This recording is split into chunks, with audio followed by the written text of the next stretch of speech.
Urdu knowledge channel के नाज़रीन व सामीन अस्सलाम वालेकुम। दोस्तों, बैतुल मुक़द्दस मुसलमानों के लिए एक मुक़द्दस शहर है। मस्जिद अक्सा मुसलमानों का किबला अव्वल और खाना काबा और मस्जिद नबवी की तरह मुक़द्दस मकाम है। कुरान पाक में मस्जिद अक्सा के मुतल्लिक़ सूरह बनी इसराइल में कुछ यूँ मिलता है, पाक है वो ज़ात जिसने अपने ख़ास बंदे को रात के कुछ हिस्सा में मस्जिद हराम से मस्जिद अक्सा तक सैर कराई, जिसके इर्द गिर्द हमने बरकतें रखी हैं ताकि हम इसे अपनी अजीम निशानियां दिखाएं। बेशक वही सुनने वाला देखने वाला है। मस्जिद अक्सा से ही सरकार मदीना सल्लल्लाहु ताला अलैहि वसल्लम ने सफ़र मिराज शुरू किया। आज की इस वीडियो में बात करूंगा कि हज़रत उमर फ़ारूक रज़ियल्लाहु ताला अन्हु के दौरे हुकूमत में बैतुल मुक़द्दस शहर को कैसे फ़तह किया गया और हज़रत उमर फ़ारूक रज़ियल्लाहु ताला अन्हु किस शान व शौकत के साथ बैतुल मुक़द्दस शहर में दाखिल हुए। वीडियो को मुकम्मल देखने से कबल मेरे चैनल उर्दू नॉलेज को सब्सक्राइब जरूर कर लें। दोस्तों, फतह यरमूक के बाद इस्लामी लश्कर दमिश्क में आ चुके थे। इस्लामी लश्कर के सिपा सालार हज़रत सैयदना अबू उबैदा बिन जराह ने अपने असहाब से मशवरा किया कि किसारिया रवाना हो या बैतुल मुक़द्दस। सैयद मुआज़ बिन जबल के मशवरे से सैयदना फ़ारूक आज़म की बारगाह में एक मकतूब रवाना किया गया कि दोनों शहरों में किस शहर का इंतखाब किया जाए। मकतूब मिलने पर हज़रत सैयदना उमर फ़ारूक रज़ियल्लाहु ताला अन्हु ने जलीलुल क़द्र सहाबा कराम से मशवरा किया तो मौला अली शेर खुदा ने अर्ज़ किया, ए अमीरुल मोमिनीन, आप इस्लामी लश्कर को बैतुल मुक़द्दस की तरफ रवानगी का हुक्म दें। वो पहले बैतुल मुक़द्दस को फ़तह करें, फिर किसारिया की तरफ जाएं, क्योंकि रसूलुल्लाह सल्लल्लाहु ताला अलैहि वसल्लम ने पहले मुझे बैतुल मुक़द्दस की फ़तह और बाद में किसारिया की फ़तह की खुशखबरी दी थी। ये सुनकर हज़रत उमर फ़ारूक रज़ियल्लाहु ताला अन्हु ने फ़ौरन इस्लामी लश्कर के सिपा सालार हज़रत अबू उबैदा बिन जराह की तरफ मकतूब रवाना किया और हुक्म दिया कि पहले बैतुल मुक़द्दस और बाद में किसारिया की तरफ रवाना हों।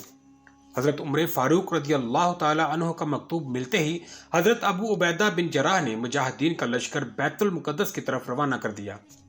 बैतुल मुक़द्दस का किला नहायत ही मजबूत था। रोमियों ने यरमूक के अहवाल सुनकर इस्लामी लश्कर से बचाव के लिए पूरी तैयारी कर रखी थी।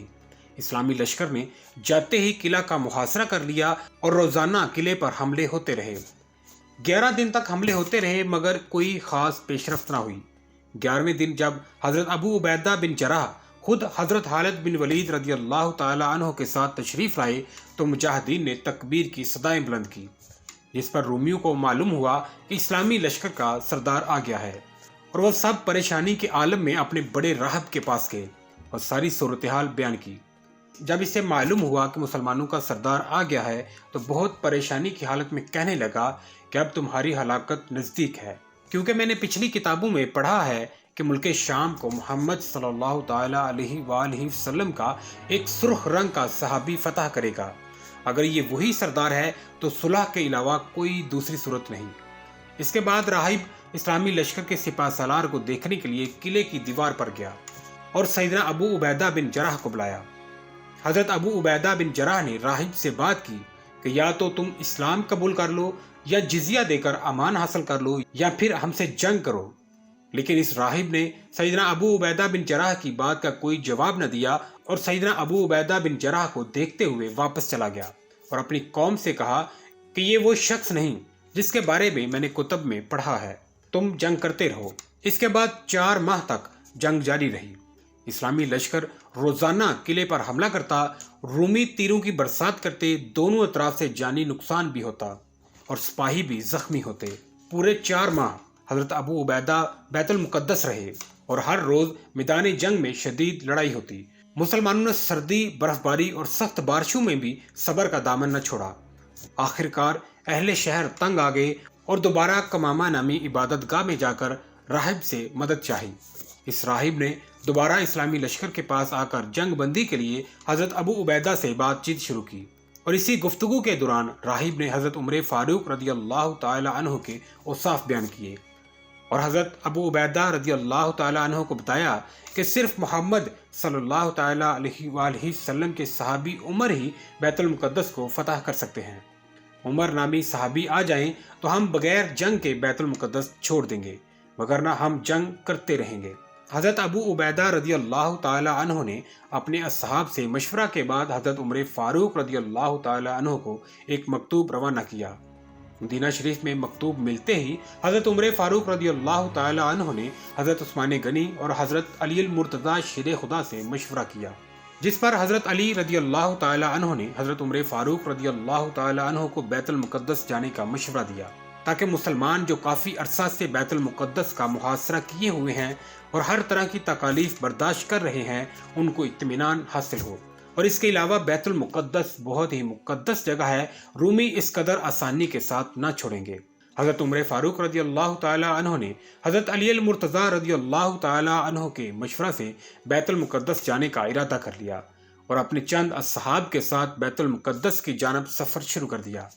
جب آپ کئی دن کی مسافت کے بعد بیت المقدس پہنچے تو آپ نے بیت المقدس کی طرف دیکھتے ہوئے اللہ اکبر کا نعرہ لگایا اور دعا کی کہ اے ہمارے پروردگار، ہمارے لیے اس شہر کی فتح آسان فرما اور ہمیں دشمن پر غلبہ کی قوت عطا فرما۔ حضرت عمر فاروق رضی اللہ تعالی عنہ کے تشریف لانے پر تکبیر کی صدائیں ہر طرف گونج اٹھیں۔ جب راہب کو خبر دی گئی کہ مسلمانوں کے امیر آ چکے ہیں تو راہب اپنے دیگر اصحاب کے ساتھ نکلا۔ والی بیت المقدس بھی ساتھ ساتھ چلنے لگا اور کہنے لگا کہ اگر آپ نے اچھی طرح پہچان لیا تو ٹھیک، ورنہ وہ کبھی فتح حاصل نہ کر سکیں گے، اور اس کے بعد ہمیں ہمارے حال پر چھوڑ دیجیے گا، پھر یا تو ہم عربوں کا کام تمام کر دیں گے یا وہ ہمارا کام تمام کر دیں گے۔ جس پر راہب نے کہا کہ ایسا ہی کروں گا۔ راہب نے حضرت ابو عبیدہ سے مل کر حضرت عمر فاروق رضی اللہ تعالی عنہ سے اکیلے میں ملنے کا کہا۔ یہ سنتے ہی حضرت عمر فاروق رضی اللہ تعالی عنہ اکیلے ہی راہب سے ملنے کے لیے چل پڑے، جس پر صحابہ اکرام نے عرض کیا، اے امیر المومنین، آپ تنہا ان کے پاس جا رہے ہیں، حالانکہ اس پیوند لگے لباس کے علاوہ آپ کے پاس کوئی جنگی آلہ نہیں ہے۔ ہمیں ڈر ہے کہ کہیں وہ آپ کو تنہا دیکھ کر غداری اور فریب کاری نہ کریں۔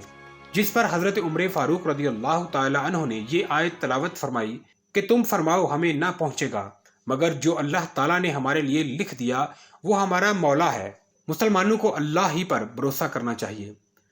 حضرت عمر فاروق رضی اللہ تعالی عنہ جب راہب کے پاس گئے تو حضرت ابو عبیدہ بن جراح ان کے ساتھ تھے، اور حضرت عمر فاروق رضی اللہ تعالی عنہ کے بدن پر جو لباس تھا اس میں بہت زیادہ پیوند لگے ہوئے تھے۔ جب حضرت عمر فاروق راہب اور والی بیت المقدس کے پاس پہنچے تو راہب حضرت عمر فاروق کو گھور گھور کر دیکھنے لگا اور پھر زوردار آواز میں چلا کر کہا کہ یہی ہیں، خدا کی قسم یہی وہ امیر ہیں جن کی صفات ہماری کتاب میں مذکور ہیں، اور انہی کے ہاتھوں ہمارا شہر فتح ہوگا۔ پھر راہب نے اہل بیت المقدس سے مخاطب ہو کر کہا کہ تمہارا ناس ہو، جلدی سے ان کی خدمت میں حاضر ہو جاؤ اور ان کے ذمے و امان میں رہنے کا عہد کر لو۔ خدا کی قسم یہی محمد بن عبداللہ صلی اللہ تعالی علیہ وآلہ وسلم کے صحابی ہیں۔ جب رومیوں نے راہب کی باتیں سنی تو فوراً بھاگ کھڑے ہوئے۔ انہوں نے شہر کے دروازے کھول دیے، جوک در جوک حضرت عمر کی خدمت میں حاضر ہوئے، امان طلب کرنے لگے اور جزیہ ادا کرنے کا اقرار کرنے لگے۔ حضرت عمر فاروق نے سجدہ شکر ادا کیا اور فرمایا کہ اپنے شہر کو لوٹ جاؤ، تمہارے لیے عہد و ذمہ کا اعلان کرتے ہیں، کیونکہ تم لوگوں نے خود ہی اس کا سوال کیا ہے اور ادائے جزیہ کا اقرار بھی کیا ہے۔ یہ سن کر قوم اپنے شہر کی جانب لوٹ گئی مگر دروازے بند نہ کیے۔ دوسرے روز حضرت عمر فاروق رضی اللہ تعالی عنہ شہر بیت المقدس میں داخل ہوئے اور مورخین کے مطابق 10 روز تک بیت المقدس میں مقیم رہے۔